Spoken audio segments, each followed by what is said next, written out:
क्या नाम है आपका? तो देखिए आज हम यहाँ आए हैं, गुलरघटा गांव है और करौली से मात्र 1.5 किलोमीटर पड़ता है ये रास्ता। करौली जिला हेडक्वार्टर की अगर हम बात करें तो ये 1.5 किलोमीटर पड़ता है और यहाँ के हालात अगर आप देखेंगे तो बड़े ही विकट हैं। सरकारों को इस ओर ध्यान देना चाहिए। ये आप बीच में नदी देख रहे हैं और नदी में ये एक इन्होंने नाव क्या कहेंगे इसको, इन्होंने कुछ जुगाड़ कर रखा है। 2-4 ड्रम लगा के व्यवस्थाएं कर रखी हैं अपनी, जैसे तैसे ये निकल के आते हैं इधर से और कभी भी ये हादसे का शिकार हो सकते हैं। इसका जिम्मेदार कौन होगा? जिम्मेदारी अगर हादसे से पहले निभा दी जाए तो कोई बुरी बात नहीं है, मगर जिम्मेदार भी हादसे का इंतज़ार करते हैं और हादसा होने के बाद फिर अगर चेतेंगे तो क्या चेतेंगे, किसी की ज़िंदगी चली जाएगी। उसके बाद अगर वो उठेंगे कुंभकर्णीय नींद से तो बड़ी ही समस्या बन जाएगी। परिवार का एक मुखिया या एक सदस्य जो भी चला जाएगा, तब अगर यहाँ से हादसे के बाद किसी प्रकार के पुल की व्यवस्था होती है, यहाँ से कई गांव भी यहाँ से जुड़े हुए हैं करौली जिला हेडक्वार्टर से मात्र 1.5 किलोमीटर दूर। और अगर इनको किसी भी समस्या के लिए, जैसे स्कूल जाने वाले बच्चे हों या महिलाएं हों, बुजुर्ग हों, मेडिकल के लिए किसी भी तरह की सुविधा के लिए अगर जिला हेडक्वार्टर जाते हैं तो यही एक नाव का जरिया है। ये देख सकते हैं बड़ी ही कठिन परिस्थिति में यहाँ से ये लोग निकलते हैं। देखिए ये एक मात्र 4 ड्रम से इन्होंने जुगाड़ कर रखा है। अगर ये पलट ज़्यादा बारिश के मौसम में, और कई बार आपने देखा होगा पलट भी जाती हैं, उस स्थिति का क्या प्रशासन इंतज़ार कर रहा है? यहाँ सैकड़ों की संख्या में लोग दूसरी तरफ रहते हैं, परिवार रहते हैं, पूरा पट्टी भी है यहाँ आसपास, बड़ी संख्या में ग्रामीण खड़े हैं। आइए इनसे जानते हैं और क्या समस्या है इनकी। भाई साहब क्या नाम है? बलराम। बलराम जी, क्या यही रास्ता है आपका आने जाने का? कोई दूसरा रास्ता? दूसरा नहीं है। अगर कोई महिला बीमार हो जाए या कोई बुजुर्ग बीमार हो जाए तो फिर उसको कैसे ले जाते हैं? काफी परेशानी झेलनी पड़ती है और निकलना पड़ता है। यहीं से निकलना पड़ता है, कोई और रास्ता नहीं और है? रास्ता नहीं है। अगर दूसरा रास्ता है तो कितनी दूर होगा? 16 किलोमीटर दूर है। 16 किलोमीटर चक्कर काट के जाना पड़ेगा। घर पे रास्ता नहीं है। क्या ना 4 पाई तो जाते नहीं, डिलीवरी हो चाहे कोई बीमार हो, बुजुर्ग हो, उसको 4 पाई पे राजपुर ले जाते हैं। राजपुर कोई टेम्पू गाड़ी वगैरह आती है तो उस गाड़ी में फंसे जाते हैं। मतलब काफ़ी लंबा समय लग जाता है आपको जाने आने में, तब तक बेचारे बीमार की तबीयत और ज़्यादा बिगड़ने की पूरी संभावना रहती है।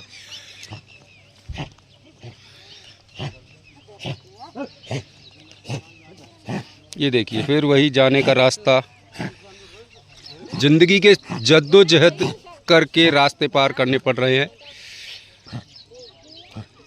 और लोग अपनी बारी का इंतज़ार करते हैं निकलने के लिए। एक साथ आ जा नहीं सकते, कभी भी बड़ा हादसा हो सकता है। इसका जिम्मेदार कौन होगा? जिम्मेदारों को कुंभकर्णीय नींद से जागना चाहिए और समय रहते ऐसे रास्तों को बनवाना चाहिए। पुल की बहुत ही ज़रूरी आवश्यकता है यहाँ की। लोग पुल के जरिए निकलेंगे, विकास होगा। सबसे बड़ी बात है, देखिए विकास भी होगा। ये इधर के ग्रामीण हैं, उनका विकास होगा, गांव का विकास होगा, लोगों का आवागमन सुचारू रूप से हो सकेगा। और आप वीडियो में देख सकते हैं एक बुजुर्ग महिला को इलाज के लिए दूसरी तरफ करौली लाया जा रहा है। इधर राजपुर ग्राम पंचायत है, दूसरी तरफ ग्राम पंचायत और नगर पालिका क्षेत्र को जोड़ने का एक सुगम रास्ता बन सकता है पुल अगर बन जाए यहाँ तो इस प्रकार जिम्मेदारों को सोचना चाहिए और इस ओर जल्दी से जल्दी ध्यान देना चाहिए। और वीडियो को आप एक बार ज़्यादा से ज़्यादा शेयर करें जिससे जिम्मेदारों के कान पे जूं रेंग सके। हमारा उद्देश्य यही है। तो आप देख सकते हैं वीडियो में एक बुजुर्ग महिला को लाने की कोशिश कर रहे हैं, इधर इलाज के लिए शायद ले जा रहे हैं इसको। और ये बड़ी परेशानी भरा रास्ता है। बच्चे, छोटे बच्चे हों, 4 महीने के लिए यहाँ पढ़ाई से वंचित रहते हैं। शिक्षा बहुत ही ज़रूरी है। बच्चे अगर शिक्षित ना होंगे तो कैसे विकास होगा? तो 4 महीने के लिए ये पूरी तरह से शहर से कनेक्टिविटी टूट जाती है और काफ़ी लंबा रास्ता तय करके यहाँ आना पड़ता है लोगों को अपनी ज़रूरत के लिए, करौली शहर के लिए।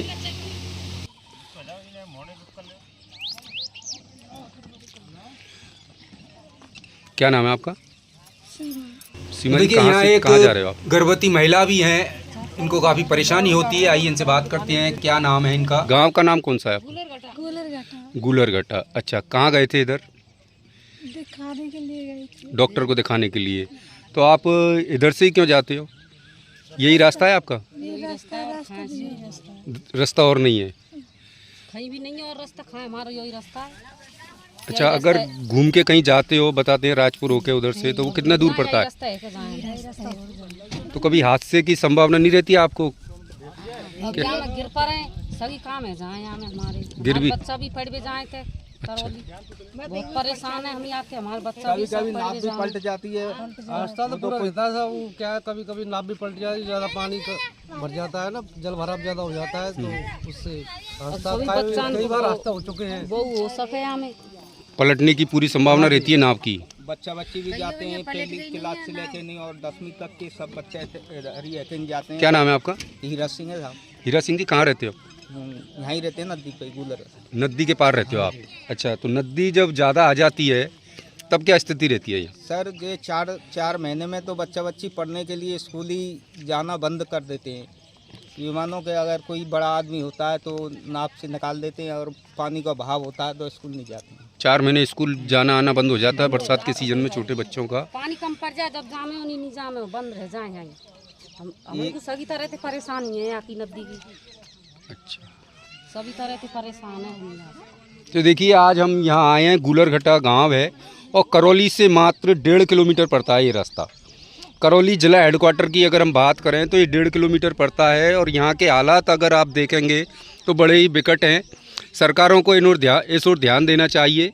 ये आप बीच में नदी देख रहे हैं और नदी में ये एक इन्होंने नाव क्या कहेंगे इसको, इन्होंने कुछ जुगाड़ कर रखा है, 2-4 ड्रम लगा के व्यवस्थाएं कर रखी हैं अपनी, जैसे तैसे ये निकल के आते हैं इधर से और कभी भी ये हादसे का शिकार हो सकते हैं। इसका जिम्मेदार कौन होगा? जिम्मेदारी अगर हादसे से पहले निभा दी जाए तो कोई बुरी बात नहीं है, मगर जिम्मेदार भी हादसे का इंतज़ार करते हैं और हादसा होने के बाद फिर अगर चेतेंगे तो क्या चेतेंगे, किसी की ज़िंदगी चली जाएगी। उसके बाद अगर वो उठेंगे कुंभकर्णीय नींद से तो बड़ी ही समस्या बन जाएगी। परिवार का एक मुखिया या एक सदस्य जो भी चला जाएगा, तब अगर यहाँ से हादसे के बाद किसी प्रकार के पुल की व्यवस्था होती है, यहाँ से कई गांव भी यहाँ से जुड़े हुए हैं करौली जिला हेडक्वार्टर से मात्र 1.5 किलोमीटर दूर, और अगर इनको किसी भी समस्या के लिए जैसे स्कूल जाने वाले बच्चे हों या महिलाएं हों, बुजुर्ग हों, मेडिकल के लिए किसी भी तरह की सुविधा के लिए अगर जिला हेडक्वार्टर जाते हैं तो यही एक नाव का जरिया है। ये देख सकते हैं बड़ी ही कठिन परिस्थिति में यहाँ से ये लोग निकलते हैं। देखिए ये एक मात्र 4 ड्रम से इन्होंने जुगाड़ कर रखा है। अगर ये पलट ज़्यादा बारिश के मौसम में, और कई बार आपने देखा होगा पलट भी जाती हैं, उस स्थिति का क्या प्रशासन इंतज़ार कर रहा है? यहाँ सैकड़ों की संख्या में लोग दूसरी तरफ रहते हैं, परिवार रहते हैं, पूरा पट्टी भी है यहाँ आसपास।